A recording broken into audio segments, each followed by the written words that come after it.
ঢাকা টাঙ্গাইল মহাসড়কে চন্দ্রা এলাকায় আছেন প্রতিনিধি অপূর্ব রায়। সরাসরি চলে যাচ্ছি আমরা তার কাছে। অপূর্ব, সকাল থেকে আমরা সেখানে যাত্রীদের একটা ভিড় দেখতে পাচ্ছি, এখন কি অবস্থা? ধন্যবাদ তাইদিন। আমি এখন দাঁড়িয়ে আছি ঢাকা টাঙ্গাইল মহাসড়কের চন্দ্রা এলাকায়। আজকে দুপুরের পর থেকে কিন্তু ঢাকা টাঙ্গাইল এই মহাসড়কের কিন্তু মানুষের চাপ কিন্তু অনেক বেড়ে গেছে। আপনি যেটা বলছিলেন, আজকে কিন্তু দুপুরের পরে গাজীপুরের শিল্প কারখানার প্রায় 50% শিল্প কারখানা কিন্তু ছুটি হয়েছে।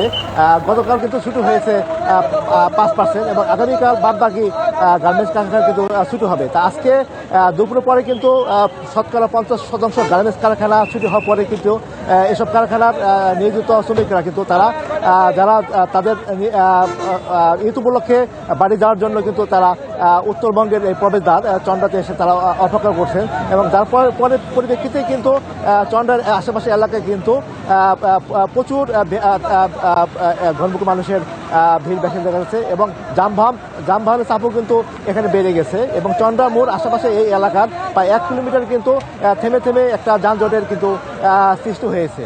আর আমি একটু আগে ঢাকা ময়মনসিংহ মহাসড়কও কিন্তু ঘুরে এসে দেখেছি, ওই মহাসড়কের কিন্তু অধিকাংশ স্থানে কিন্তু এখন যান চলাচল স্বাভাবিক, শুধুমাত্র চান্দনা চৌরাস্তা এলাকায় কিন্তু কিছু যানবাহনের চাপ রয়েছে। আর এখানকার চলাচল যারা বাড়ি যাচ্ছেন, তারা প্রতিটি ঘরমুখী মানুষের একটি অভিযোগ, প্রতিটি গাড়িতে কিন্তু অতিরিক্ত ভাড়া দিয়ে তারা গন্তব্যে যাচ্ছেন।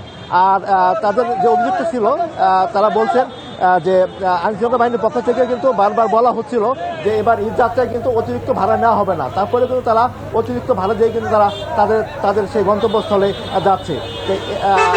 আমার কাছে ঢাকা টাঙ্গাইল মহাসড়কের এই ছিল আমাকে এখানকার সর্বশেষ তথ্য। তাই ধন্যবাদ অপূর্ব। চন্দ্রা থেকে সেখানকার যানজটের সবশেষ খবর জানাচ্ছিলেন আমাদের সহকর্মী অপূর্ব রায়।